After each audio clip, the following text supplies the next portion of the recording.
આજ વખતે શ્રી ગોકલેશ પુષ્ટિ યુવા અભ્યાસ વર્ગ ઓફલાઈન આજથી આપણે પ્રારંભ કરવા જઈ રહ્યા છીએ અને ઓનલાઈન પણ ઘણા અનુયાયીઓ આપણી સાથે જોડાય એટલે આ લાઈવ પણ આપણે કરીએ છીએ. ત્યાર પછી આપણી યુટ્યુબ ચેનલમાં પણ આપણા આ વર્ગો છે એ બધા વર્ગો અપલોડ કરવામાં આવે છે. આ બધા પ્રયત્નો પાછળનો આપણો હેતુ શું છે કે પુષ્ટિ ભક્તિ સંપ્રદાયમાં આ યુવા શક્તિ છે એ અગ્રેસર થાય, એમના વિચારો એ સંપ્રદાયને આગળ એ ઉન્નતિના માર્ગ ઉપર લઈ જાય. સંપ્રદાયનો વિકાસ એ જો આજનો યુવા વર્ગ જાગૃત થશે તો જ એ શક્ય છે કે આપણા સંપ્રદાયને એ ઝડપથી વિકાસના પથ ઉપર આગળ વધારશે.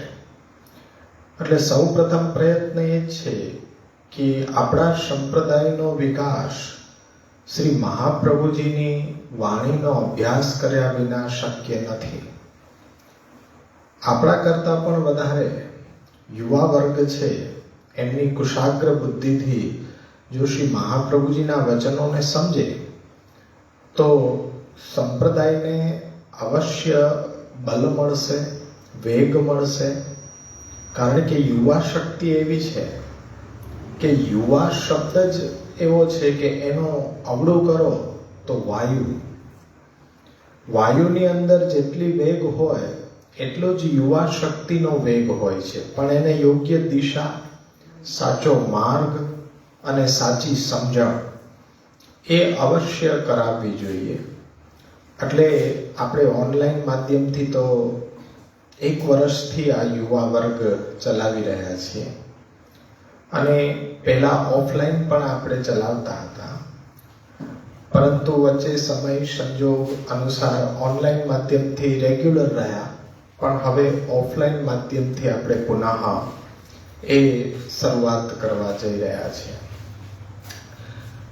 અહીંયા આ વર્ગની અંદર ફક્ત અભ્યાસ જ નહીં પરંતુ યુવા વર્ગના શું વિચારો સંપ્રદાયને લઈને છે એ પણ આપણે સાંભળવાના છે. એમના વિચારોને આપણે કઈ રીતના પુષ્ટિ ભક્તિ સંપ્રદાયની અંદર શ્રી મહાપ્રભુજીના વિચારો સાથે સાંકળી શકીએ, એ અર્થે આપણે એ યુવાઓના હૃદયની અંદર ધર્મને લઈને, ધર્મની સાધનાને લઈને, તો એ સંપ્રદાયના સ્વરૂપને લઈને ખરેખર એમના હૃદયોની અંદર ઘણા બધા પ્રશ્નો છે, અને એ પ્રશ્નોનું સમાધાન તો જ મળી શકે કે યુવા વર્ગને એક પ્લેટફોર્મ આપવામાં આવે, કે એક એવું સ્ટેજ આપવામાં આવે કે જ્યાં વડીલ વર્ગ, યુવા વર્ગ અને આચાર્ય વર્ગ ત્રણેય બેસીને સંપ્રદાયના વિકાસ માટે, સંપ્રદાયને યોગ્ય દિશામાં આગળ વધારવા માટે ચિંતન. એટલે આપણો અહીંયા અભ્યાસ વર્ગ એવો નહીં કે હું જ બોલું અને આપ બધા સાંભળો, પરંતુ આપને પણ અહીંયા બોલવાની છૂટ છે કે આપણે જે પણ વિચાર પ્રારંભથી કરીએ એ એકદમ પાયાથી સમજશું.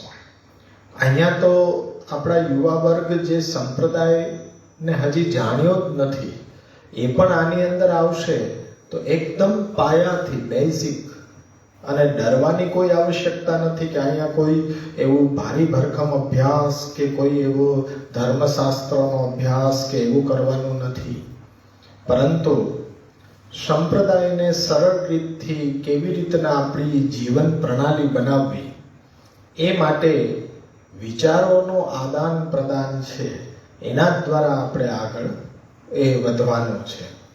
એટલે આ અભ્યાસ વર્ગનો હેતુ તો જ આપણે સિદ્ધ કરી શકશું કે વધારેમાં વધારે યુવાનો આમાં જોડાય અને એ પોતાના વિચારોને અહીંયા મૂકે, અને એ વિચારો આધારિત જો એમને એ જીવન પ્રણાલિકા બતાડવામાં આવી તો ધર્મની સાધનાને બહુ સરળતાથી પોતાના જીવનમાં આચરણ કરી શકશે. વર્તમાન સમયમાં શું છે કે આપણી પરિસ્થિતિ પણ એવી છે કે ક્યાંક કોઈક વસ્તુની અંદર આપણું સંપૂર્ણ જ્ઞાન કોઈને ન હોઈ શકે, પણ જેટલું જ્ઞાન હોવું જોઈએ એ તો સચોટ હોવું જોઈએ અને સાચું હોવું જોઈએ. પણ એમાં પણ જો સંશયયુક્ત થઈએ તો કદાપી આપણને યોગ્ય માર્ગ મળી શકે નહીં. કારણ કે ભગવદ્ ગીતાને જો આપણે લક્ષ્યમાં રાખીને વિચાર કરીએ તો પ્રભુનો એ જ ઉપદેશ છે, અજ્ઞશ્ચ અશ્રદ્ધાનશ્ચ સંશયાત્મા વિનશ્યતિ. આ શા માટે પ્રભુએ કીધું કે આ ત્રણ વસ્તુ છે ને, અજ્ઞાન, અંધશ્રદ્ધા અને સંશય, આ ત્રણેય વસ્તુ એકબીજાની પૂરક છે. જ્યાં અજ્ઞાન હશે તો ત્યાં અંધશ્રદ્ધા અને સંશય આપોઆપ આવશે. જ્યાં અંધશ્રદ્ધા હશે ત્યાં અજ્ઞાન અને સંશય હોવાનો, અને સંશય હોય ત્યાં આપણને ખ્યાલ આવી જાય કે વિષય વસ્તુનું જ્ઞાન નથી, અને કંઈક એ અંધશ્રદ્ધાને આપણે જાળવી રાખેલી છે. તો આ બધામાંથી જો આપણા જીવનને સુરક્ષિત રાખીને આપણો વિકાસ, આધ્યાત્મિક વિકાસ, આદિ ભૌતિક તો આપ લોકો કરી જ રહ્યા છો, પણ આપણા જીવનનો આધ્યાત્મિક એક પાસું છે, એનો પણ વિકાસ આપણે આદિ ભૌતિકની સાથે સાથે કરવો જોઈએ. તો અહીંયા ગીતાજીની અંદર જ્યારે ભગવાન કહે છે કે વ્યક્તિની એ સાધનાનો વિનાશ ક્યાં થાય, તો કે આ ત્રણ વસ્તુ છે એમાંથી ત્રણેય હોવી જરૂરી નથી, એક પણ હશે ને તો તમારું જીવન વ્યર્થ એ વેડફાઈ જશે. અજ્ઞશ્ચ અશ્રદ્ધાનશ્ચ સંશયાત્મા વિનશ્યતિ. એટલે અજ્ઞાન છે તો તમે તે વસ્તુનું જ્ઞાન લઈ લો. આજના યુવા વર્ગને એમ કહે છે કે સંપ્રદાયમાં અમને બહુ જ્ઞાન નથી. કરો પ્રયત્ન, એ જ્ઞાન લ્યો, જેથી કરીને તમે અંધશ્રદ્ધા અને સંશયમાંથી બહાર આવશો અને સંપ્રદાયને તમે અનુસરણ કરવામાં જે દુવિધા અનુભવી રહ્યા છો એમાંથી તમને યોગ્ય માર્ગ મળશે. અંધશ્રદ્ધા છે તો અંધશ્રદ્ધા કોને કહેવાય? તો કે શ્રદ્ધા એટલે સત્યનો સ્વીકાર કરવો એનું નામ શ્રદ્ધા. કોઈ પણ વસ્તુની અંદર આપણી શ્રદ્ધા હોય તો આપણે એ સત્યનો સ્વીકાર કરી રહ્યા છીએ, પણ એ જ સત્યનો અલ્પ સ્વીકાર કે અસ્વીકાર કરવો એનું નામ અશ્રદ્ધા. ઇટ મીન્સ અંધશ્રદ્ધા. એટલે સત્યનો કાં સ્વીકાર કરો. જો અસ્વીકાર કરી રહ્યા છો, અલ્પ સ્વીકાર કરી રહ્યા છો કે થોડુંક માનીએ થોડુંક ન માનીએ, તો એ જ વચગાળાની પરિસ્થિતિ છે. એ અશ્રદ્ધાનો વિષય થઈ ગયો. અને સંશય એટલે કોઈ પણ બાબતમાં તમને બે ઉત્તર મળતા હોય તો તમારા મનમાં સંશયનું બીજ આરોપણ થઈ જાય કે શું સાચું શું ખોટું, કારણ કે બે ઉત્તર તમારી પાસે છે. હવે નિર્ણય કરવો હોય કે આમાંથી કયો જવાબ સાચો, તો તમારે એના માટે જ્ઞાન લેવું પડશે. એટલે જ પ્રભુ એ ત્રણેયના મૂળમાંથી આપણને બચાવવા માટે ભગવદ્ ગીતામાં આજ્ઞા કરે છે. તસ્માત શાસ્ત્ર પ્રમાણ. આપણા જે શાસ્ત્રો છે એ આપણને પ્રમાણ પૂરું પાડે છે કે જેનાથી આપણી અજ્ઞાન, અંધશ્રદ્ધા અને સંશયમાંથી કોઈ પણ એક પરિસ્થિતિ હશે તો એમાંથી આપણે મુક્ત થઈ શકીશું. તો એ તસ્માત શાસ્ત્ર પ્રમાણ. હવે શાસ્ત્ર પ્રમાણને સમજવા હોય તો અભ્યાસ કરવો પડે, કે જે તમે કરી રહ્યા છો અત્યારના. તમે સ્કૂલની અંદર, કોલેજની અંદર અભ્યાસ કરી રહ્યા છો, તો એ અભ્યાસ શા માટે કરી રહ્યા છો? જ્ઞાન લેવા માટે અને અજ્ઞાનને દૂર કરવા માટે. તો એવી જ રીતના આપણે આધ્યાત્મિક પાસા માટે પણ જ્ઞાન જરૂરી છે. એ જ્ઞાન મળશે ક્યાંથી? શ્રીમદ ભગવદ્ ગીતા, શ્રીમદ ભાગવત, આપણા શાસ્ત્રો. તો એને જોવાથી, ધર્મશાસ્ત્ર છે કે આપણા વેદો છે, એનું જ્ઞાન મેળવવાથી આપણને એ આધ્યાત્મિક એ વિકાસની અંદર મદદરૂપ થશે. અને કર્મ પણ એ જ રીતના કરવા જોઈએ કે શાસ્ત્રનું જ્ઞાન મેળવીને પછી કર્મ કરવા માટે પ્રવૃત્ત થવું જોઈએ, જેથી કયું કાર્ય આપણે કરી શકીએ અને કયું કાર્ય આપણે ન કરાય એના નિર્ણય માટે પણ શાસ્ત્રની આવશ્યકતા છે. શાસ્ત્ર જે કાર્ય કરવા માટે રજા આપે એને વિધિ કહેવાય, અને શાસ્ત્ર જે વસ્તુ કરવાની ના કહે એને નિષેધ કહેવાય. એટલે વિધિ નિષેધથી ધર્મ નક્કી થાય. અને ધર્મ છે એ આપણા આત્મકલ્યાણનું સોપાન છે. ધર્મ એટલે શું? તો કે આપણે આત્માના કલ્યાણના સોપાનને ધર્મ કહેવાય છે. હવે વિચાર એવો થાય કે ધર્મ શું બધાને પાલન કરવો જોઈએ? તો આપણે કહીએ કે હા, ધર્મ બધાને પાલન કરવું જોઈએ. શા માટે? શા માટે ધર્મનું પાલન કરવું જોઈએ? ધર્મનું પાલન ન કરીએ તો શું થાય? તો આવો પ્રશ્ન સહેજ મનમાં ઉઠે. તો એના માટે કહેવામાં આવ્યું છે કે ધર્મ એ તો ભગવાને બનાવેલો છે, કોઈ વ્યક્તિએ બનાવેલો નથી. એ તો સાક્ષાત ધર્મંતુ સાક્ષાત ભગવત પ્રણીતમ. ભગવાન દ્વારા ધર્મના નિયમો બનાવવામાં આવ્યા છે. ધર્મને પાલન કરવાની આજ્ઞા ભગવાને કરી છે. એટલે એ ભગવાનના અંશ હોવાના કારણે આપણે ભગવાનની આજ્ઞાનું પાલન કરવું જોઈએ. એટલે ધર્મનું પાલન એ આપણે નિતાંત કરવું આવશ્યક છે. અને એ આપણા પ્રભુ શ્રી કૃષ્ણની પ્રસન્નતા માટે ધર્મનું પાલન કરવું જોઈએ. આ ધર્મની એક બહુ સામાન્ય ભાષા છે કે આત્માના કલ્યાણના સોપાનને ધર્મ કહેવાય. આત્મકલ્યાણનું સોપાન આપણને કેમાં દેખાય? તો કે ભગવદ્ ગીતામાં દેખાય, શ્રીમદ ભાગવતમાં દેખાય. બધા માટે જુદા જુદા છે.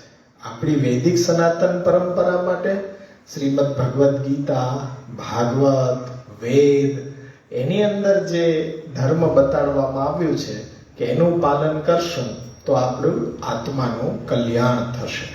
એવી જ રીતના આપણા ભારત વર્ષમાં ઘણા બધા એ અલગ અલગ ધર્મોનું પાલન થાય છે.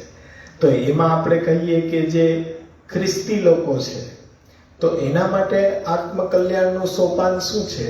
તો કે એનો ધર્મ ગ્રંથ જે છે બાઇબલ, તો એને એ લોકો માને કે એમાં જે બતાવેલા નિયમો છે એને હું પાલન કરું તો મારું કલ્યાણ થશે.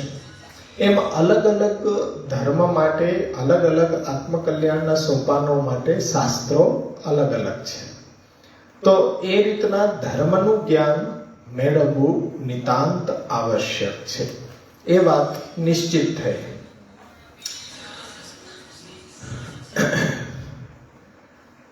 એક જ કલાકનો સમય હોય છે, એમાં મોબાઈલ સ્વિચ ઓફ કરી દો તો પણ વાંધો નથી.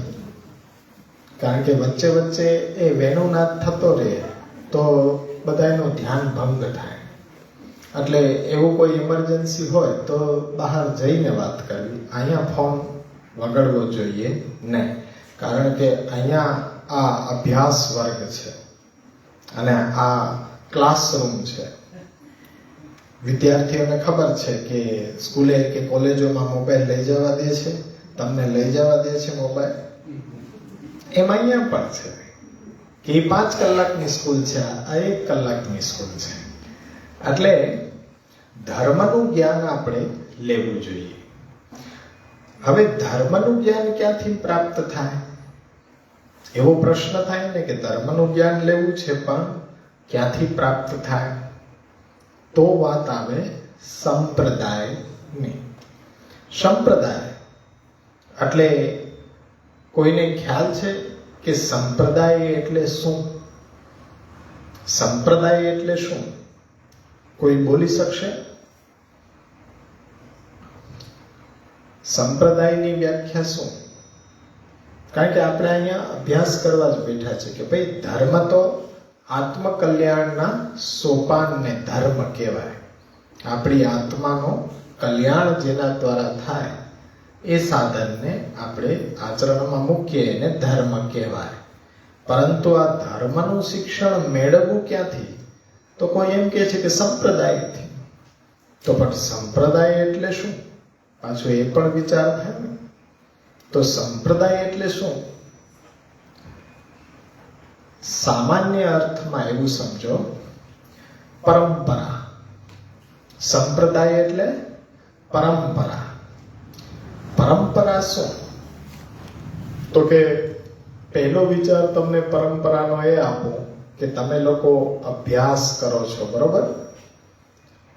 Higher KG, lower KG, first, second, third, એવી રીતના 8 ધોરણ સુધી પ્રાથમિક શિક્ષણ હોય, 9 થી 11 સુધી માધ્યમિક શિક્ષણ હોય, પછી ઉચ્ચતર માધ્યમિક હોય ને પછી કોલેજ હોય.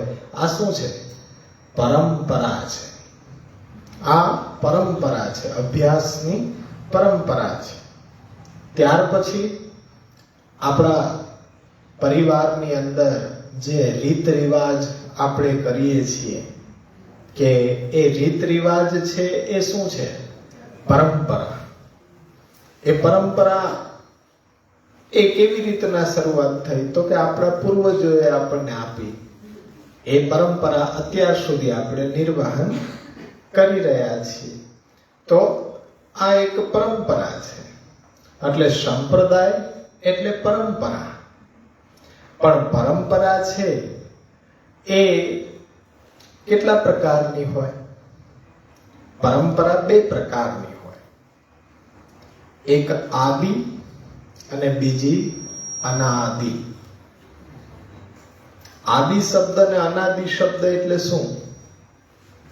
આદિ એટલે પ્રારંભ, આદિ એટલે શરૂઆત, અને અનાદિ એટલે કે જેની શરૂઆત ક્યારથી થઈ એ આપણને ખબર નથી.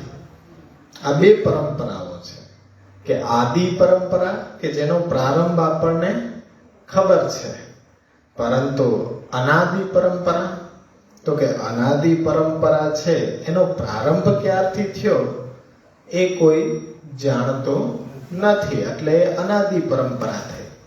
જેમ કે અત્યારનો અભ્યાસ છે, તો એ અભ્યાસ છે શું આપણા પૂર્વજો દ્વારા શરૂઆત કરવામાં આવ્યો? તો અત્યારના ઇંગ્લિશ મીડિયમમાં ભણો છો બધા તમે, સ્કૂલમાં, કોલેજોમાં, તો એ પરંપરા ક્યારથી શરૂઆત થઈ એ ખ્યાલ છે કોઈને? અભ્યાસની પરંપરા. અત્યારના જે અભ્યાસ કરાવવામાં આવી રહ્યો છે ઇંગ્લિશ મીડિયમનો, આપણા ભારત વર્ષમાં આવો અભ્યાસ હતો નહીં, પાછળથી શરૂઆત થઈ. મેકોલેનું નામ સાંભળ્યું છે ને? મેકોલે અભ્યાસ પદ્ધતિ આપી. એ અભ્યાસ પદ્ધતિથી આપણે અભ્યાસ કરી રહ્યા છીએ. પણ આપણા ભારત વર્ષમાં તો ગુરુકુલની પદ્ધતિ હતી, પણ અંગ્રેજો આવ્યા પછી એ પદ્ધતિ આખી બદલાઈ ગઈ.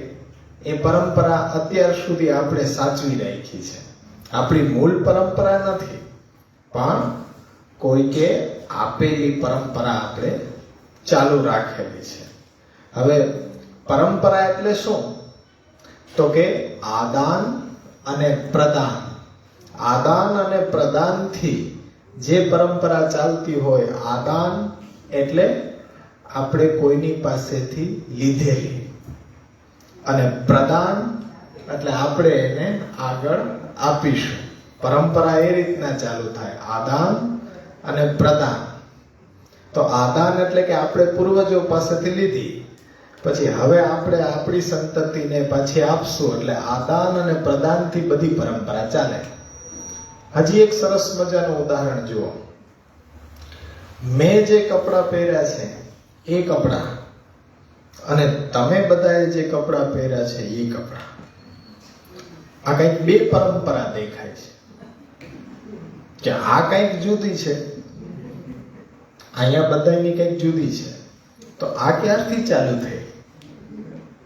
આપણે કઈ 200 વર્ષ અંગ્રેજોએ રાજ્ય કર્યું ત્યારે અંગ્રેજોએ એમ કીધું કે તમે ધોતી, જબ્બો, ઉપરણો, એ બંડી આવું પહેરશો ને તો એજ્યુકેટેડ વર્ગ તમને મૂર્ખ ગણશે. અમારી જેમ તમે coat, pant, tie, suit, pant, shirt એવું પહેરશો ને તમે એજ્યુકેટેડ લાગશો. આવું આપણા મગજની અંદર ઠાસીને ભરી દીધું. એટલે આપણે આપણી પરંપરા છોડી અને અંગ્રેજોની પરંપરાની શરૂઆત કરી. પણ હકીકતે એ ન વિચાર્યું કે એ લોકો શું કામ પહેરે છે આવું? કારણ કે ત્યાં 8 મહિના ઠંડી ના હોય, 8 મહિના ઠંડી ના હોય, સ્નોફોલ થાય, એટલી બધી ઠંડી હોય કે આવા કપડા એ પહેરી જ શકે નહીં. એને તો અંદર પાછું ઇનર પહેરવું પડે, ઉપર શર્ટ પહેરવો પડે, એના ઉપર કોટ આવે, હાથની અંદર ગ્લવ્સ આવે, પગમાં સોક્સ આવે, એના ઉપર પાછા શૂઝ આવે, અને એનાથી શું થાય કે ઠંડીથી રક્ષણ મળે. પણ અત્યારના આપણી આબોહવા તો એવી છે જ નહીં. આપણે તો અહીંયા ઠંડી પડતી જ નથી, પણ લગ્નમાં તો પણ બધા કોટ પહેરીને બેઠા હોય, પસીને રેપ જેપ થતા હોય તોય કોટ પહેરીને ટાઈ પહેરીને આમ કરતા હોય તોય એમ કે આ કોટ પેન્ટ ટાઈ પહેરવા એ આપણી પરંપરા. અરે ગરમી થાય છે તો શા માટે પહેરો છે? જબ્બો કુર્તો પહેરો, ધોતી કુર્તો પહેરો. આપણે તો પેલા પેન્ટ કે લેંઘો કે લેગીસ કે એવું કઈ હતું જ નહીં. આપણે તો એ ધોતી પહેરવાનો રિવાજ હતો. આવા તો બધા ક્યારથી આવ્યા? 200 વર્ષથી જ્યારથી અંગ્રેજો આવ્યા ત્યારથી એને પરંપરા ચાલુ કરી. અને આજનો યુવાન શું છે કે આપણી પરંપરાને ભૂલીને બધી જ પરંપરા એ અંગ્રેજોની પરંપરાને ચાલુ કરશે. અને મને તો બહુ ખીજ છે કે આપણી પરંપરાને આપણું બાળક ભૂલી જાય. બર્થડે ઉપર એ મીણબત્તીને ઠારવાની જરૂર શા માટે છે? પ્રગટાવો ને. આપણી તો સંસ્કૃતિ છે કે દીવડો પ્રગટાવીને અંધકારને દૂર કરવાની, નહીં કે પ્રકાશમાંથી અંધકાર તરફ જવાની. એ આપણી પ્રણાલિકા છે જ નહીં. તમે દીવડા પ્રગટાવો, શું કેક એટલો બધો હાર્ડ હોય કે એને આરીથી કે ચાકુથી કટ કરવું પડે? એ તો ચમચીથી કટ થઈ શકે, પણ આ કટ કરવાની જે આપણી પરંપરા છે ને એ આપણી નથી. આપણી જુદા કરવાની પરંપરા નથી, આપણે જોડવાની પરંપરા છે, તોડવાની પરંપરા નથી. આ તો તમે એમ કહો છો કે એ પાછી વસ્તુ ઓલા લોકોની જ છે કે જે કાપવું, મારવું, આવી હિંસા, એ વસ્તુ આપણે આચરણ જ ન કરાય. આપણે તો મોઢું મીઠું કરાવવાની એ પદ્ધતિ છે. તો આ બધી પદ્ધતિથી આપણે શા માટે? અને મોસ્ટ ઓફ અત્યારના બર્થડે છે એ ડેટ વાઇઝ જ ઉજવાય છે. મિતિ કોઈને ખબર જ પડતી નથી. આજના બાળકોને આપણે જાન્યુઆરી ફેબ્રુઆરી પૂછીએ તો એ કંઠસ્થ હોય, કડકડાટ બોલશે, પણ આપણા પંચાંગ પ્રમાણે નામ બોલતો મહિનાના કારતક, માગશર, પોષ, મહા, ફાગણ, ચૈત્ર, વૈશાખ, ઈ શું કે? પણ એને એ ફેબ્રુઆરી, એ માર્ચ, એપ્રિલ, મે એ જ ભણાવવામાં આવે છે, એ જ મગજની અંદર ભરી દેવામાં આવે છે. તો સંસ્કારો એવા જ પડે છે. બર્થડે ની અંદર એ મીણબત્તીઓ ઠારવી, કેક કાપવું, આ તો આપણી સનાતની પરંપરા નથી, વૈદિક સનાતની પરંપરા નથી. હજી નજીકમાં જ આ 31 શું છે? શા માટે ન્યુસેન્સ? આપણું ક્યાં નવું વર્ષ છે? તમે શા માટે એની ખુશી મનાવો છો? આ તો સાર્વત્રિક થઈ ગયું. એ તો પાશ્ચાત્ય દેશો છે જાન્યુઆરીથી ગણે છે, તો આપણે તો દિવાળીનો બીજો દિવસ કારતક સુદ એકમને દિવસે કેમ નવું વર્ષ તમે મનાવો છો? કારણ કે આપણે તો કારતક મહિનાથી પ્રારંભ થાય, અને વૈદિક સનાતન પરંપરાનું કેલેન્ડર તો ચૈત્ર મહિનાથી ચાલુ થાય, ચૈત્રથી ચૈત્ર.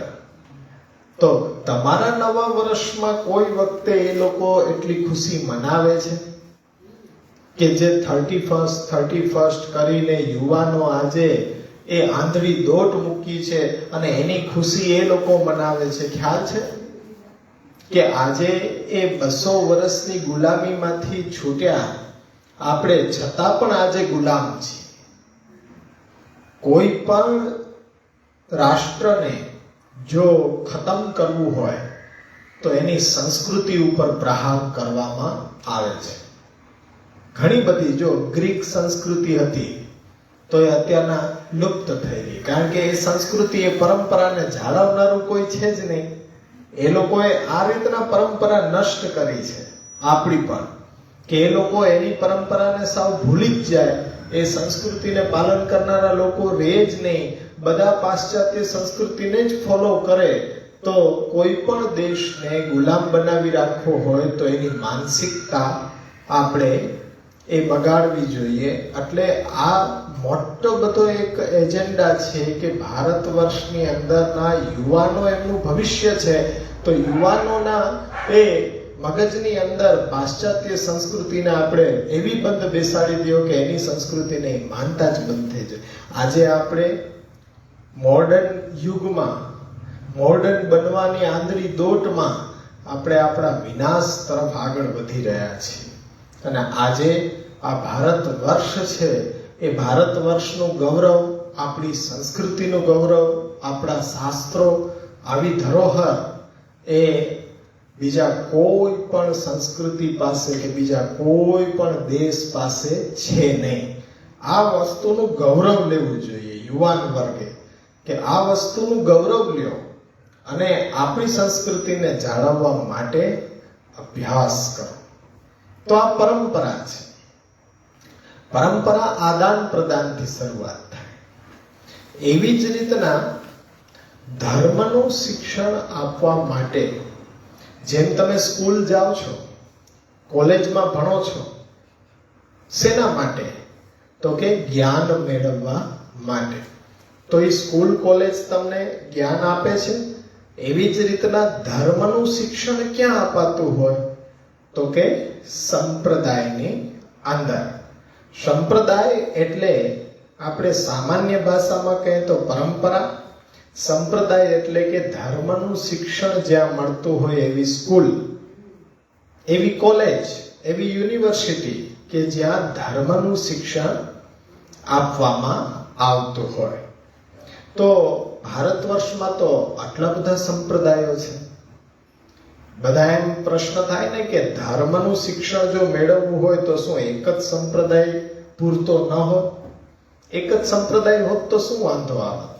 આટલા બધા સંપ્રદાયોની સંખ્યા અને એને આટલું શિક્ષણ આપીને એવું લાગે છે કે બધા અલગ અલગ સંપ્રદાયથી આપણી એકતાની અંદર કંઈક અલગાવ આવી જાય છે, કંઈક અલગપણો આવી જાય છે. એક તો એકતા નથી રહેતી, પણ એવું નથી. સંપ્રદાયની સંખ્યા આટલી બધી હોવાનું કારણ એવું છે કે દરેક માટે પોતાની આત્મ ઉન્નતિના વિષય તરીકે અલગ અલગ રુચિ હોય છે. જેમ કે આપણી જુનાગઢ શહેરની અંદર એક જ સ્કૂલ હોત તો આટલી બધી સ્કૂલો બનાવવાની શું જરૂર હતી? જુનાગઢના બધા બાળકો એક સ્કૂલની અંદર એડમિશન લઈ લે તો ન ચાલે? અરે ચાલે કેવી રીતના? એટલા બધા બાળકોને એક સાથે અભ્યાસ કરાવવામાં આવે તો અભ્યાસ એ પ્રમાણિક ન રહે. બધા બાળકોને યોગ્ય અભ્યાસ ન કરાવી શકાય, પણ એ બાળકોને અભ્યાસ માટે એક કરતા વધારે સ્કૂલ, સરળતા માટે કે એની અંદર સંખ્યા વહેંચાઈ જાય તો શિક્ષણ બધાને એ સુંદર રીતે પ્રાપ્ત થઈ શકે. એવી રીતના સંપ્રદાય છે. જેમ 1 થી 9 ધોરણ સુધી તો બરોબર છે. 10મું ધોરણ પાસ કર્યા એટલે પછી તમારા રુચિનો વિષય સિલેક્ટ કરવાનો હોય, સાયન્સ, કોમર્સ કે આર્ટ્સ. શા માટે? કે તમારો જે રુચિકર વિષય છે તેમાં તમે તમારો વિકાસ ઝડપથી કરી શકો. પણ સાથે સાથે જો બીજા બધા વિષયો હોય તો તમારો વિકાસ છે એ રૂંધાઈ જાય. એટલે તમારી રુચિ પૂછવામાં આવે કે વિજ્ઞાન ટેકનોલોજી તરફ રુચિ છે તો સાયન્સમાં આવો, તો અર્થવ્યવસ્થા તરફ રુચિ છે તો કોમર્સમાં જાઓ, કલા સાહિત્યમાં રુચિ છે તો આર્ટ્સ લાઈનને જાઓ. 3 ફેકલ્ટી છે, ત્રણેય સમાન છે, પણ બધાની રુચિના વિષયો જુદા જુદા છે. એટલે એની ઉન્નતિ માટે જરૂરી છે કે એમને રુચિકર વિષય હોય એ પ્રમાણે એને ચાલવાની સુવિધા આપવામાં આવે. એટલે કે સંપ્રદાય જે છે એક એવી વ્યવસ્થા છે ધર્મનું શિક્ષણ આપવા માટે કે જ્યાં દરેક વ્યક્તિ પોતાના રુચિ પ્રમાણેની, પસંદગી પ્રમાણેના વિષયમાં પોતાનો વિકાસ સાધી શકે. એટલા માટે સંપ્રદાયો પણ અનેકવિધ છે અને સંપ્રદાયની સંખ્યા પણ આટલી છે. આ વસ્તુ સમજમાં આવે છે બધાને એકદમ, કે હજી કંઈક આમ સરળતાની જરૂર છે? કારણ કે એકદમ પાયાથી જઈએ છીએ મૌખિક વાત, પછી આપણે એ થોડું અભ્યાસ ઊંડાણથી કરશું.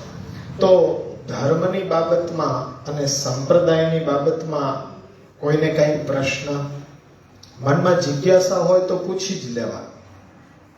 એટલે એ પ્રશ્ન હોય તો તમારા મનના પ્રશ્ન છે એ જ અહીંયા મહત્વનો છે. અભ્યાસ એના ઉપર આપણે કરવાનો છે. તો કોઈના મનમાં પ્રશ્ન છે કંઈ, કે કોઈને કંઈ કહેવું હોય, દિશા સૂચન કરવી હોય તો પણ અહીંયા તો છૂટ છે. અહીં તો મને તો આવી જાય, પણ દૂર બેઠા હોય એ બધાને ન આવે. જે ધનભાઈ, આપણે જુદા જુદા સંપ્રદાય ધર્મની બાબતો આપે છે, પણ એ યોગ્ય છે ખરી? બધા ધર્મોમાં આપણે જે વૈદિક ધર્મો છે એને લગતી જ બધા સંપ્રદાયમાં માહિતી આપતા હોય કે અન્ય જુદું? એ આપણે જાણવું પડે. કારણ કે ઘણા સંપ્રદાયમાં હાલી નીકળ્યા છે કે જે ગમે તેવું ગમે તે શીખવાડતા હોય, મારવા, ભાંગવાનું, તોડવાનું, અને અમુક સંપ્રદાય કાયદેસરના ધર્મ પ્રમાણે. તો આમાં સાચા સંપ્રદાય કયા એ કેમ જાણવું? જો પ્રશ્ન એવો છે કે સંપ્રદાય ઓથેન્ટિક કેટલો, પ્રમાણિક કેટલો, એના માટેનો સીધો ને સરળ જવાબ છે વેદ આધારિત વિચારો, આપણા ધર્મશાસ્ત્રો આધારિત વિચારોએ જેમાં શિક્ષણ ધર્મનું આપતા હોય એ વૈદિક સંપ્રદાય કહેવાય. અને જે વેદને માનતા જ નથી એ બધા સંપ્રદાયો અવૈદિક કહેવાય. એની અંદર મનગણંત સિદ્ધાંતો ચાલે છે. સિદ્ધાંત કોને કહેવાય? કે જેનો અંત સિદ્ધ હોય તે સિદ્ધાંત. જેનો અંત સિદ્ધ હોય. સિદ્ધ કેવી રીતના થાય? તમારા વિચારે કે જેમ સાયન્સની અંદર ઘણા બધા એક્સપેરિમેન્ટ થતા હોય, તમારી સામે જેના પ્રકાશમાં તમે અત્યારના જોઈ શકો છો એ બલ્બ, તો બલ્બ પણ આવિષ્કૃત થયેલો છે, વૈજ્ઞાનિકે બનાવેલો છે. ઘણા બધા સિદ્ધાંતો એ પ્રકટ કરતા હોય વૈજ્ઞાનિકો, સાયન્ટિસ્ટ. તો એ ક્યારે પ્રૂવ થાય? કે જ્યારે એને પ્રાયોગિક ધોરણે દરેક પરિણામ ઉપર ચકાસીને એ સિદ્ધ કરી દે ત્યારે એ સિદ્ધાંત બને, કે જેનો અંત છે એ સિદ્ધ હોય. તો અહીંયા જે ધર્મનું શિક્ષણ સંપ્રદાયમાં આપે છે એ સિદ્ધાંત કહેવાય. પણ એ સિદ્ધાંત ક્યારે બને? કે જ્યારે એનું પરિણામ છે એ ધર્મને આનુષંગિક હોય, આપણા વેદને આનુષંગિક હોય, આપણા ધર્મશાસ્ત્રોને આનુષંગિક હોય, ત્યારે એ સિદ્ધાંત છે એ વૈદિક સિદ્ધાંત કહેવાય. અને એ પ્રમાણે સંપ્રદાય છે એ વૈદિક સંપ્રદાય કહેવાય. હજી સરળતાથી તમે બાળકને સ્કૂલમાં એડમિશન લેવું છે તો તમે એવું થોડી વિચાર કરે પેરેન્ટ્સ, અહીંયા આજુબાજુમાં કોઈ સ્કૂલ હોય તો એમાં બેસાડી દો ને, ભણવાનું તો છે નહીં. તમે શું કરો છો? જુનાગઢની અંદર સારામાં સારી સ્કૂલ કેટલી? સ્કૂલ તો ઘણી બધી છે. પહેલા તમે એ વિચાર કરશો કે સારામાં સારી સ્કૂલ ગમે તેમાં આંખ વીંચીને એડમિશન ન લેવડાવી દેવાય, કારણ કે પેરેન્ટ્સ જાગૃત હોય. સંપ્રદાયમાં એટલા જાગૃત નથી. જ્યાં આવે અહીંયા કે જંપ લાવો. કેમ ભાઈ? આમાં પણ શિક્ષણ છે. તો સ્કૂલની અંદર પેરેન્ટ્સ એમ કે છે કે સારામાં સારી સ્કૂલ કેટલી? એ 4-5 નામ આવી ગયા. પછી એ સ્કૂલની અંદર શિક્ષણ કેવું આપવામાં આવે છે એ ચકાસો તમે. એના કોઈ વિદ્યાર્થી ભણતા હોય એને મળો, એના પેરેન્ટ્સને મળો.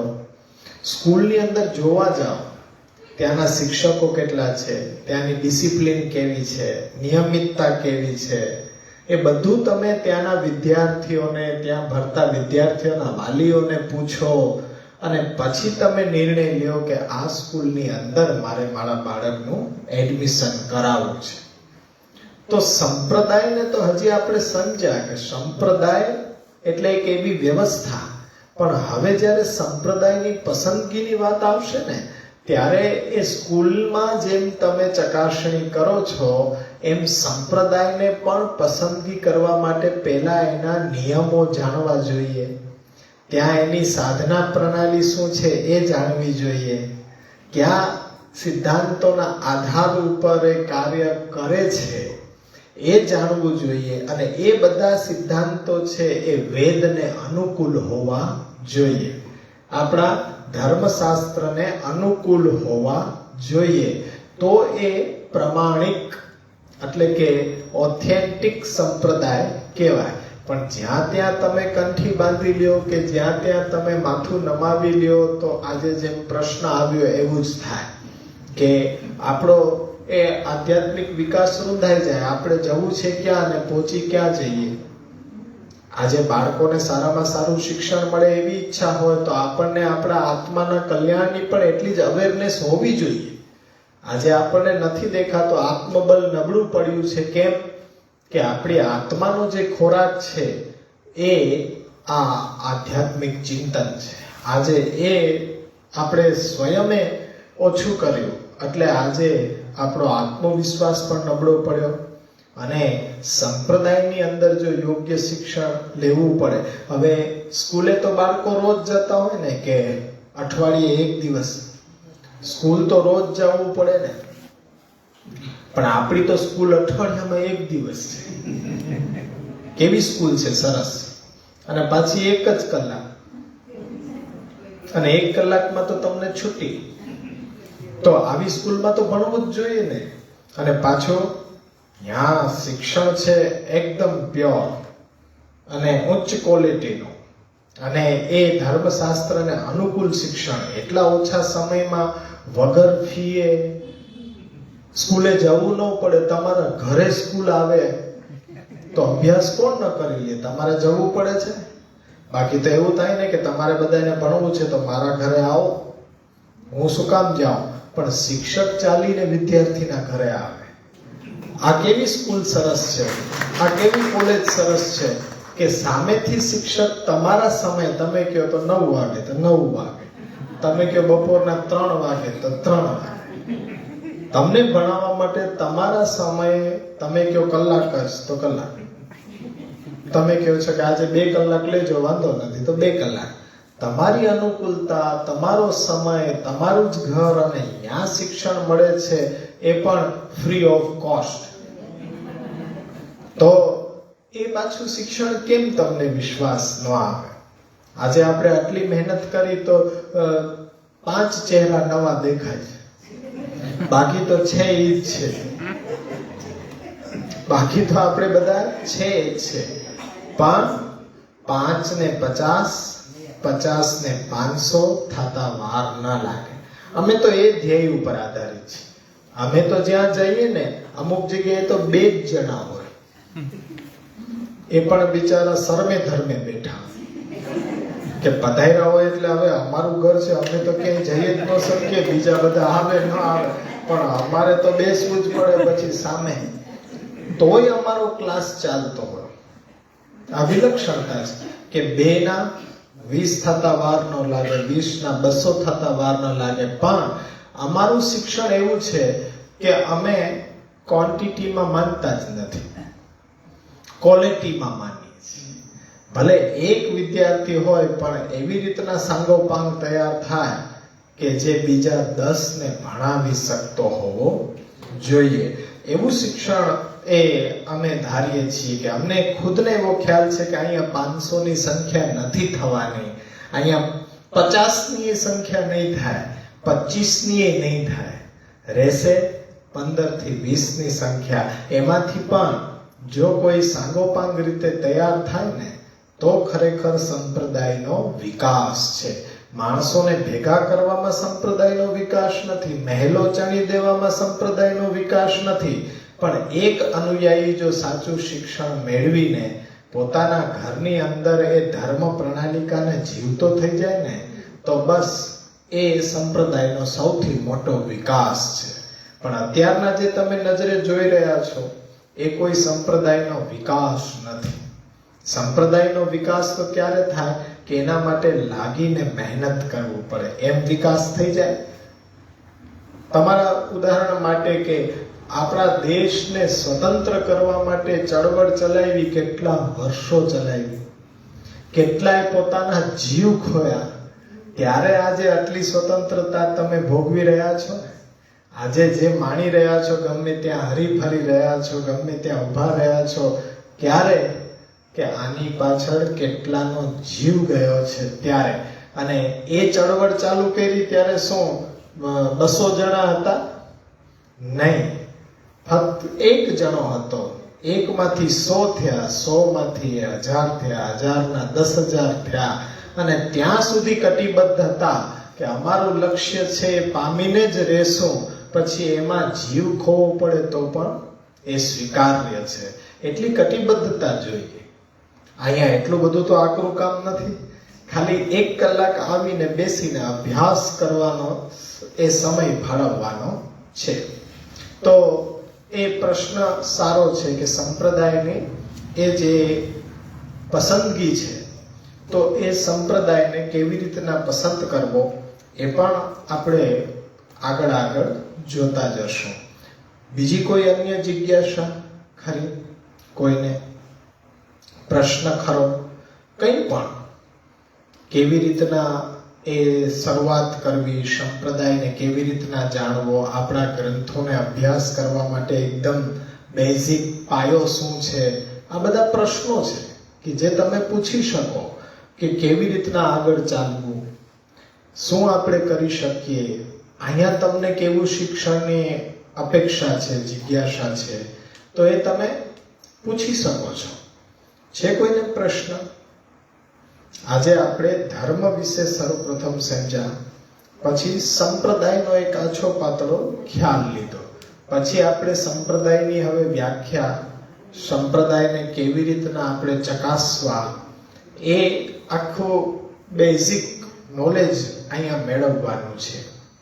સાથે સાથે કોઈને જિજ્ઞાસા હોય કે નાના બાળકો છે તો એમને પણ આપણે અભ્યાસ કરાવીએ, તો એમની માટે મંગલાચરણથી પ્રારંભ કરી અને આપણા પાયાના જે 16 ગ્રંથ છે, કોઈ બહુ વિસ્તારથી નહીં, સીધો શ્લોક અને એનો અર્થ, શ્લોક અને એનો અર્થ, એ પણ અભ્યાસ કરી શકાય કે જે આપણને ખ્યાલ નથી.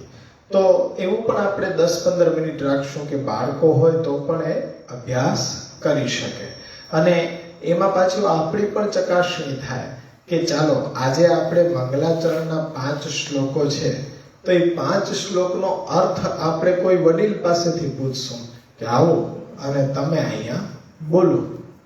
તો આજે કોણ પાઠ કરાવશે 5 શ્લોકનો?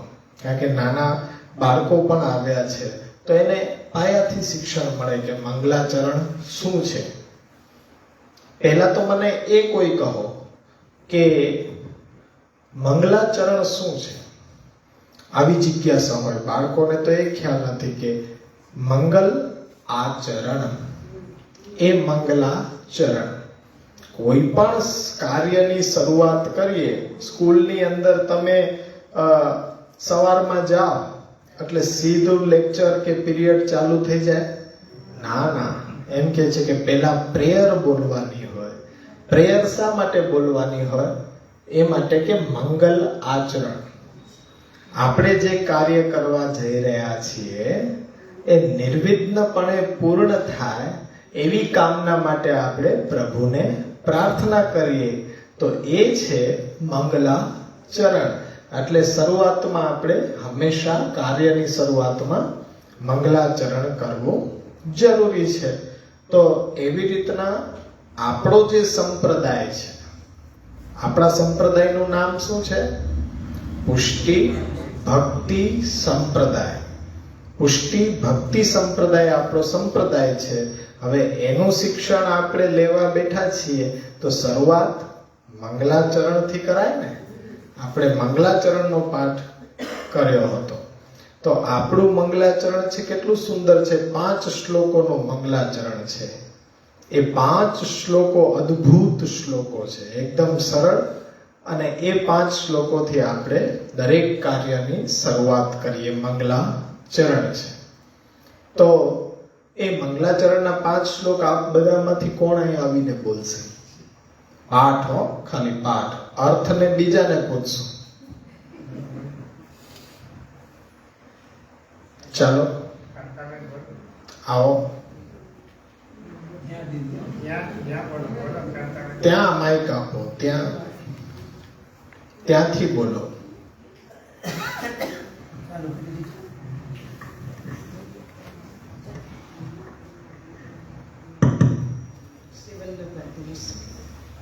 ચિંતા સંતાન હંતારો યત્પાદાંબુજરેણ્વઃ સ્વીયાનાં તાનિંજાચાર્યાન પ્ರಣમામિ મુહુર્મુહુઃ યદનુગ્રહતો જંતુ સર્વદુઃખાર્તિગો ભવેत् તમહં સર્વદા વંદે શ્રીમદ્વલ્લભનંદનમ. અજ્ઞાનતિમિરાન્ધસ્ય જ્ઞાનાંજનશલાકયા ચક્ષુરુન્મિલિतं येन તસ્मै શ્રીગુરવે નમઃ. નમામિ હૃદયે શેષે लीलाक्षीराब्धिसायिनं लक्ष्मीसहस्रलीलाभिः सेव्यमानं कलानिधिं चतुरभिश्च त्रिभिस्तः षड्भिर्विराजते योषो પંચધારદયે મમ. સુંદર. આ 5 શ્લોકો આપણા મંગલાચરણના છે. કોઈ બોલશે? નવા આવેલા છે એમાંથી? તમે બંનેમાંથી કોઈ બોલશો? સાથે સાથે બોલશે.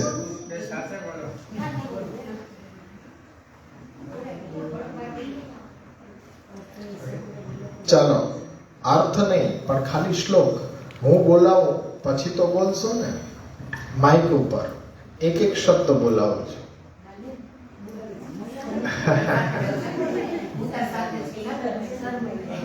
અચ્છા, કઈ વાંધો નહીં. આ 5 શ્લોકો આપણા મંગલાચરણના શ્લોક છે અને એ આપણે હંમેશા વર્ગની શરૂઆત થાય ત્યારે આપણે એ મંગલાચરણના શ્લોકોનો પાઠ કરીએ છીએ. એમાં પ્રથમ શ્લોકની અંદર શ્રી મહાપ્રભુજી અને મહાપ્રભુજીના બંને લાલજી શ્રી ગોપીનાથજી અને શ્રી ગુસાઈજી આચાર્ય ત્રયી છે ને. તો પહેલા 2 શ્લોક છે મંગલાચરણના. ચિંતા શંતા નહંતારો યત્પાદામ ગુજરે નવઃ. પછી શું છે? સ્વીયાનામ તાન નિજાચાર્યાન પ્રણમામિ મુહુર્મુહુ. આમાં શ્રી મહાપ્રભુજીને વંદન થયા છે. બીજો શ્લોક યદનુગ્રહતો જંતુઃ સર્વ દુઃખાદિગો ભવે તમહં સર્વદા વંદે શ્રીમદ્વલ્લભ નંદનમ. આમાં શ્રી ગુસાઈજી અને શ્રી ગોપીનાથજી મહાપ્રભુજીના બંને લાલજી, મોટા લાલજી શ્રી ગોપીનાથજી અને બીજા શ્રી ગુસાઈજી, આ બંનેને વંદન છે. ત્રીજો શ્લોક તો બધાને ખબર છે. અજ્ઞાન તિમિરાંધસ્ય જ્ઞાનાંજન શલાકયાઃ ચક્ષુરુન્મિલિતં યેન તસ્મૈ શ્રી ગુરુવે નમઃ. આ સાર્વત્રિક શ્લોક છે. ગુરુ વંદના, ગુરુને નમસ્કાર કરવામાં આવે છે. અને છેલ્લા 2 શ્લોક છે એમાં ભગવદ વંદના છે. એ ભગવાનને વંદન કરવામાં આવ્યા છે. આપણા બધાના ગુરુ તો મહાપ્રભુજી છે, એટલે એમને જ તો દંડવત થાય ને. ગુરુ એટલે જે આપણો અજ્ઞાનનો અંધકાર દૂર કરીને જ્ઞાનનો પ્રકાશ આપે એ ગુરુ. તો અહીંયા આપણે જ્યારે વંદના કરીએ છીએ તો એ મહાપ્રભુજીને જ લક્ષ્યમાં રાખીને કરીએ છીએ ને કે અજ્ઞાન રૂપી અંધકારને દૂર કરે અને જ્ઞાન રૂપી અંજન સલાકા શાસ્ત્રનું જ્ઞાન આપણને કરાવ્યો અને એ આપણો એ આત્મકલ્યાણનો માર્ગ આપણને પ્રશસ્ત કર્યો. એટલે શ્રી મહાપ્રભુજીને જ લક્ષ્યમાં રહે. પણ સાર્વત્રિક રીતે ગુરુ વંદના માટે આ શ્લોક વાપરવામાં આવે છે. ત્યાર પછી બ્રહ્મસંબંધ ગુરુ છે તો એની શરૂઆત તો આપણે ત્યાંથી જ થઈ. પેલા તો વલ્લભની કૃપા થઈ અને પછી શરૂઆત ત્યાંથી થઈ છે. તો એને પણ આપણે એના પછીના સ્ટેપમાં વંદન એને પણ આપણે વંદન કરી શકવામાં કોઈ બાદ નથી, પણ એ ગુરુ દ્વારા પ્રયત્ન એ જ થવો જોઈએ કે આપણા અજ્ઞાનને દૂર કરવા માટે પ્રયત્નશીલ હોવો જોઈએ. આપણને અહોભાવ કેમ આવે? વંદન એ કેવી રીતના થાય?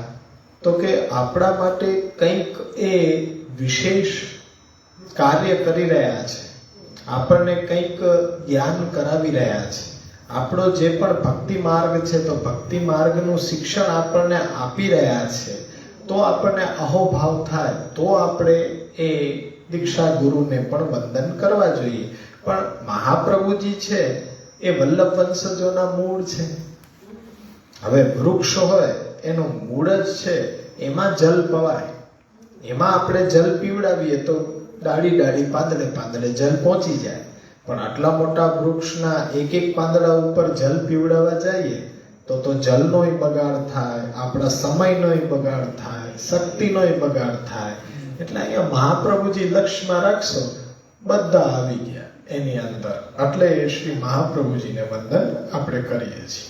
અને છેલ્લા 2 શ્લોક છે એ ભગવદ વંદનાના શ્લોક છે. તો આખું મંગલાચરણ છે એ કેવું મંગલાચરણ છે? વંદનાત્મક મંગલાચરણ છે. બરોબર છે? મંગલાચરણના પણ પ્રકાર હોય. કેટલા પ્રકાર હોય? કયા કયા? વસ્તુ નિર્દેશનાત્મક, નમનાત્મક,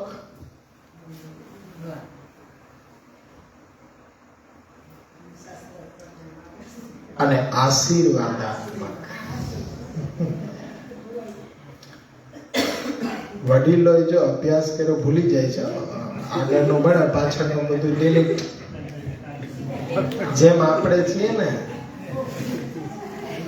કે 5મા ધોરણમાં આવી ગયો હોય તો 4થા ધોરણનો કોઈ સમ પૂછે તો એ અત્યારના યાદ ન હોય. એટલે વસ્તુ નિર્દેશનાત્મક, એમાં જે ગ્રંથની અંદર વિષય વસ્તુ ચર્ચવામાં આવી હોય એ બતાડે. વંદન કરવામાં અને આશીર્વાદાત્મક, એટલે કે એમાં આશીર્વાદ આપવામાં આવ્યા હોય એ મંગલાચરણના આ પ્રકારો છે. તો આજે અહીંયા સુધી જ રાખીએ, કારણ કે પહેલો સેશન છે ને એમાં જો વધારે બર્ડન આપવામાં આવે તો આવતા વખતે વળી પાછા 3-4 જ વધે. આ તમારા માટે પહેલાથી પ્રારંભ કર્યો છે, બધા માટે. બાકી તો અમે 16 ગ્રંથનો એ 4થો ગ્રંથ પહોંચી ગયા છે. પુષ્ટિ પ્રવાહ મર્યાદા ભેદ ચાલુ છે. પણ પાછો વિચાર એવો થયો કે ગ્રંથમાં બહુ ચાંચ નથી ડૂબી રહી. હજી નવા યુવાનો છે. તમારા માટે અમને 100 વખત પણ પ્રારંભ કરવામાં કોઈ વાંધો નથી. અમારો તો આ જ કાર્ય છે કે તમે કહો કે ના, પહેલેથી ભલે વચ્ચે પહોંચી ગયા હોય પણ પહેલેથી પાઠ. પહેલા શું હતું? ગુરુ શિષ્ય પરંપરા એવી જ રીતના ચાલતી. ત્યારે નોટ, પેન કે પુસ્તક કંઈ હતા નહીં. ગુરુ જેમ બોલતા જાય એમ તમારે યાદ રાખતા જવાનું. અને બીજે દિવસે પાછા આવો ત્યારે આગલા દિવસનું જેટલું ભણાવેલું હોય એટલું ગુરુને કહો, પછી નવો વિષય ચાલુ થાય. જો ન કહી શકો તો કોઈ સજા વજા થાય નહીં, પાછું આપણે પહેલેથી જ અભ્યાસ કરીએ. આગળ ચાલે જ નહીં કે એ જ ચાલે.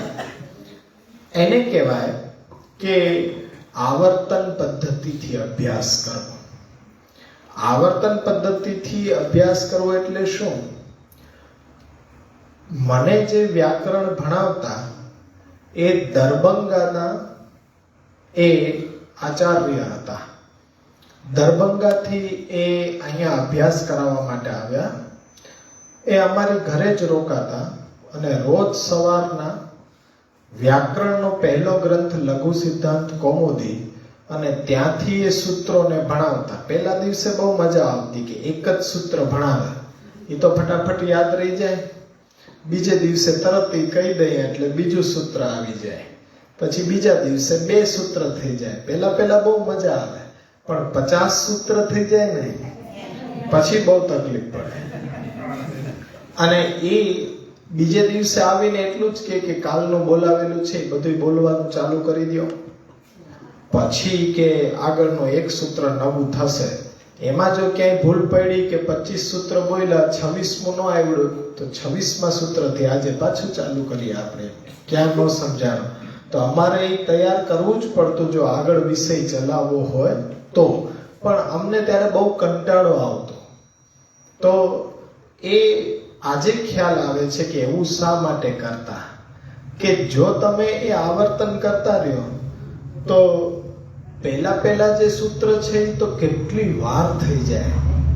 50 સૂત્ર હોય તો 50નો તો પહેલો સૂત્ર તમે 50 વાર બોલશો તો એ તો એમને બાય હાર્ટ થઈ જશે. એટલે ગોખવું ન પડે, આપણે એ સ્મરણ ન રાખવું પડે. ઓટોમેટિકલી એ સ્મરણ થતું રહે, પછી ક્યારેય ભૂલાય નહીં. આજના સમયમાં પણ ગીતાજીના 700 શ્લોક મોઢે હોય ને એવા યંગસ્ટર આપણા જુનાગઢમાં છે કે 700 શ્લોક એક કંઠસ્થ છે. તમારે પુસ્તક રાખવાની અને એ મોઢે સતત બોલતા જાય. પહેલા અધ્યાયથી લઈ અને ગીતાજીના 18 અધ્યાય.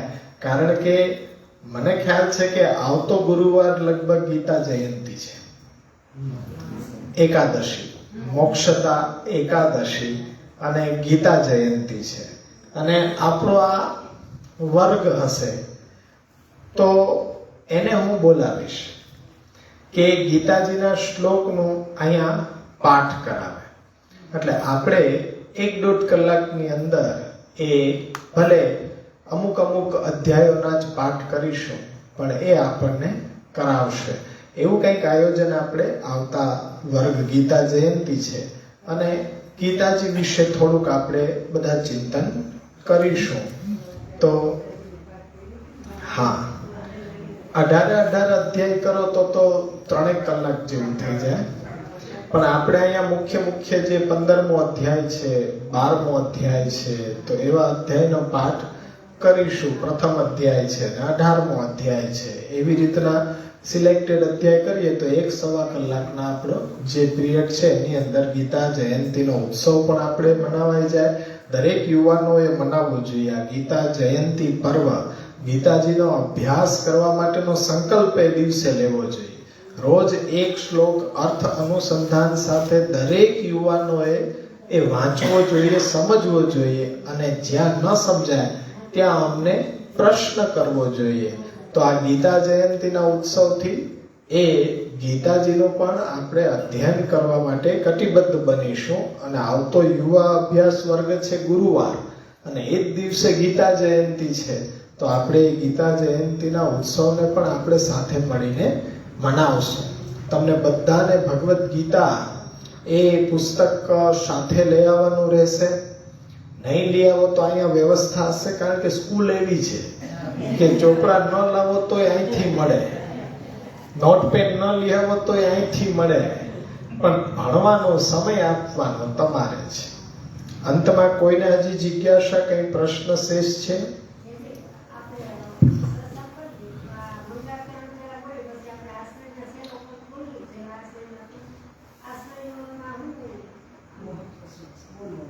એ તો આપણી રુચિ પ્રમાણે છે. દરેક વખતે આપણે દ્રઢહીના ચરણ કેરો ભરોસો એ પદ બોલતા હોઈએ આશ્રયના પદમાં, કારણ કે 1.25 લાખ પદનો સાર સુરદાસજી એમાં મૂકેલો છે.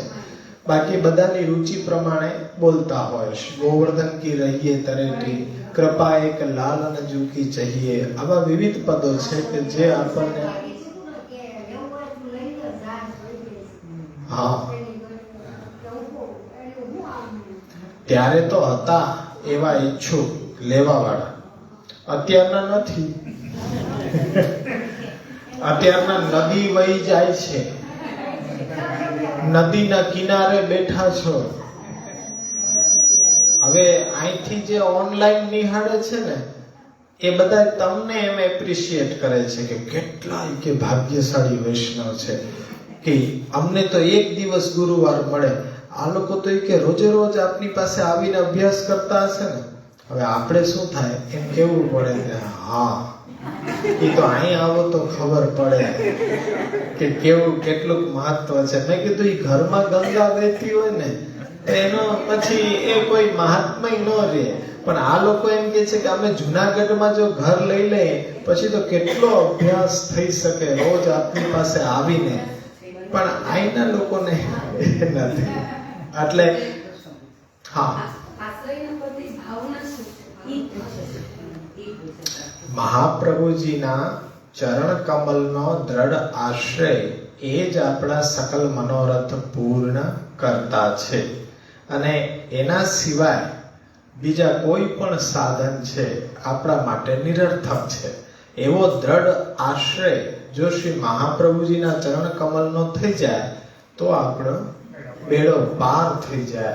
મુખ્ય હાર્દ સુરદાસજીનો એ છે એમાં કે ભાઈ આશ્રય તો એક શ્રી મહાપ્રભુજીના ચરણ કમલનો રાખો તો એ સકલ સિદ્ધિ આપણા માટે છે. જો ભગવદ આશ્રય એ પણ બતાવનાર કોણ? શ્રી મહાપ્રભુજી. એટલે સૌ પ્રથમ શ્રી મહાપ્રભુજીના યુગલ ચરણ કમલનો આશ્રય રાખવો.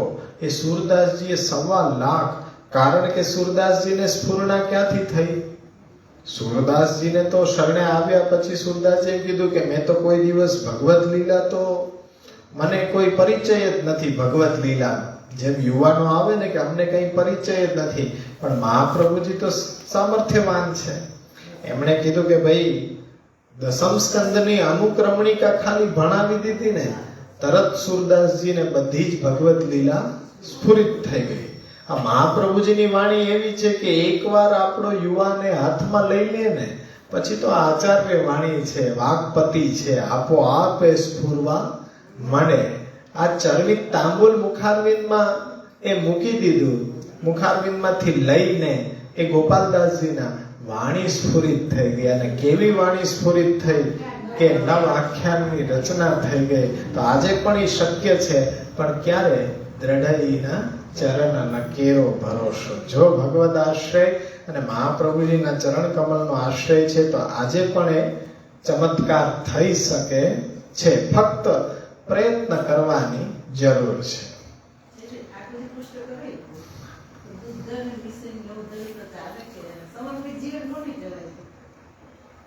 સમર્પિત જીવનની સરળ વ્યાખ્યા એ છે કે આપણો દેહ નિર્વાહ ભગવત પ્રસાદી વસ્તુમાંથી થવો જોઈએ. પછી જો ઠાકોરજીને મિશ્રી ધરો છો તો તમે પાછળ મિશ્રી જ લ્યો છો કે કંઈક બીજું પણ લ્યો છો? જો બીજું કંઈ લ્યો છો તો એ બ્રહ્મ સંબંધની વ્યાખ્યા સાચી ઠરતી નથી. તો હજી સંબંધ ઠાકોરજી સાથે આપણો બંધાણો નથી. ત્યાં કંઈક તમને સેવામાં સ્નેહ કરતા મહાત્મય વધારે સ્ફુરે છે, એટલે તમને એ મહાત્મય જ્ઞાન સહિત પૂજા પ્રકાર છે, પણ સેવા નથી. સેવા તો કદાપી નથી. મિશ્રી, દૂધઘર, અંસખડી એવું કઈ સેવાનો પ્રકાર જ નથી. જે લેવું એ ભોગ ધરીને લેવું. ઠાકોરજી બિરાજતા હોય, હવે યંગસ્ટરો બેઠા છે, મારે શું કેવું? લગ્ન થઈ ગયા હોય પછી બીજે જવાય કે ન જવાય? સીધો ને સરળ વાત, ઘૂંટડો ઉતરી જાય. લૌકિકમાં જેવી રીતના સગાઈ ન થયા હોય તો 10 પાત્રને જુઓ, વાંધો નથી કાંઈ.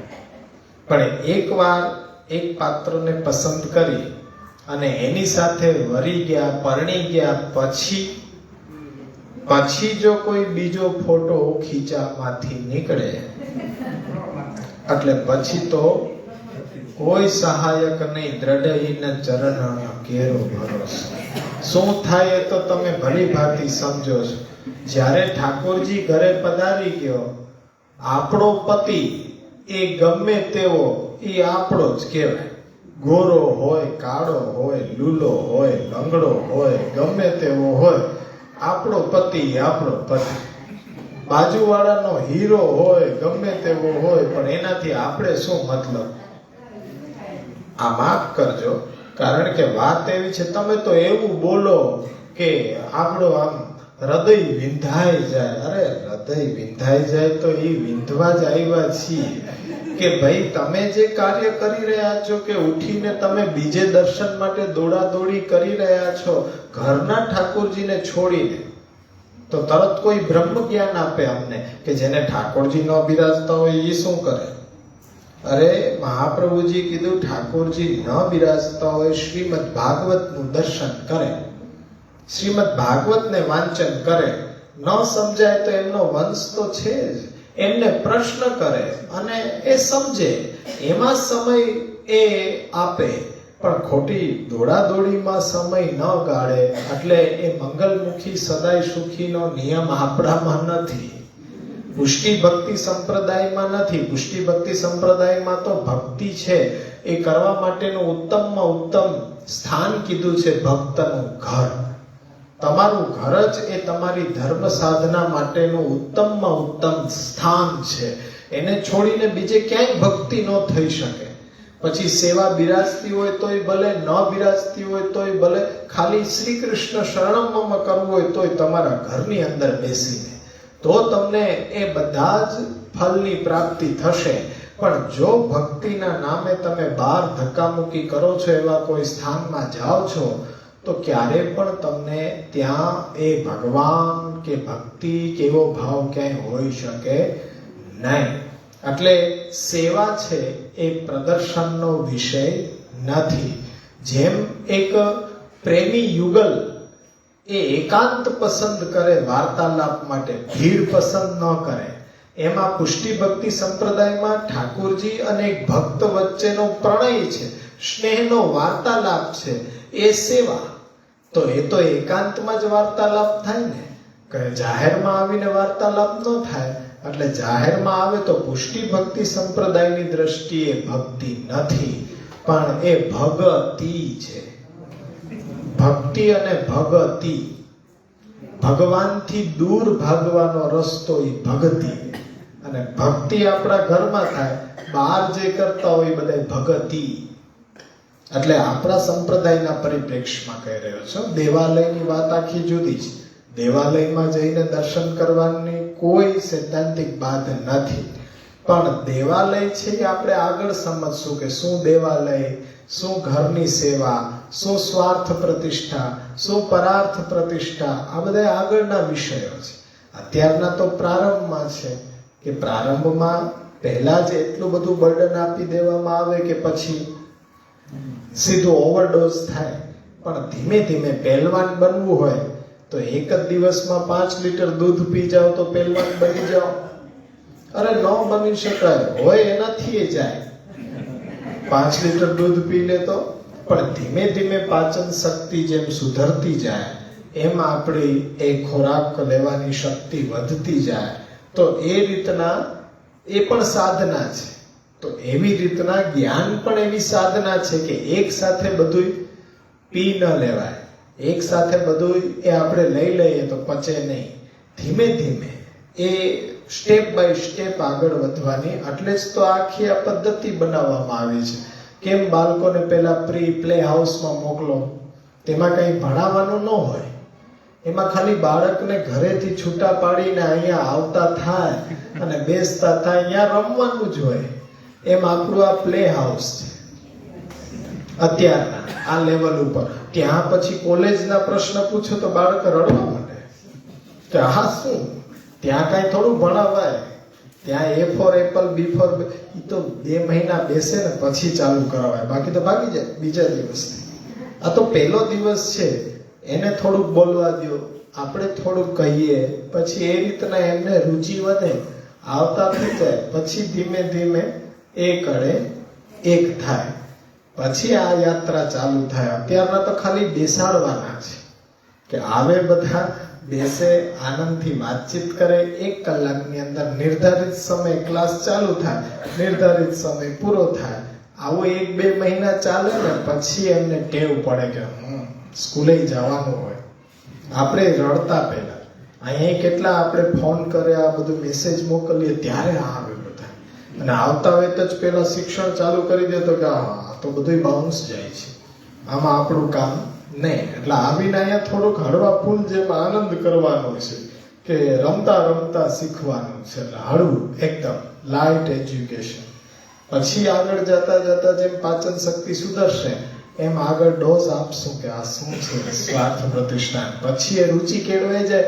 12મા ધોરણમાં છોકરો હોય તો કેવું ન પડે કે વાંચ, અભ્યાસ કર, એ લાગી ગયો હોય. કોલેજમાં એ આવી ગયો હોય તો એ લાગી જ ગયો હોય એની રીતે, એને કેવું ન પડે. હજી નાના બાળકોને કેવું પડે કે હોમવર્ક કરી લ્યો, પણ ન કેવું પડે આપણે. એ માટે એ વાર લાગે, એટલું કે 12 વર્ષ જોઈએ ને એ સમજ આવતા આવતા. તો આજે અહીંયા જ આપણે વર્ગ રાખીએ. સારું, પ્રશ્ન ભલે વડીલો દ્વારા થયા, તમને કોઈને પ્રશ્ન ન થયા, પણ તમને જ્યારે પ્રશ્ન થશે ને ત્યારે આપણો આ હેતુ છે એ સિદ્ધ થશે. છેલ્લે આપણે આશ્રયનું પદગાન કરીને વર્ગને પૂરા કરવાનો આખી એક પરંપરા છે કે પહેલા મંગલાચરણ અને અંતમાં આશ્રયનું પદ.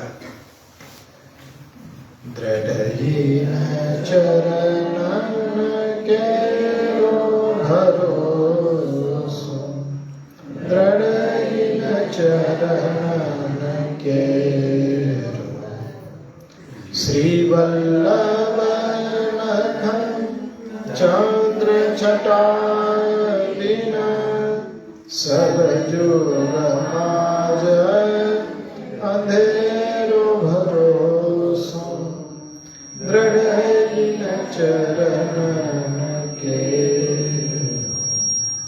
साधन और नहीं करी जासु होत गए सूर्य कहा कहे विविधया धरो बिना मोल को चेरो भरोसो दृढ़ इन चरण के दृढ़ इन चरण केरो भरोसो दृढ़ इन चरण के।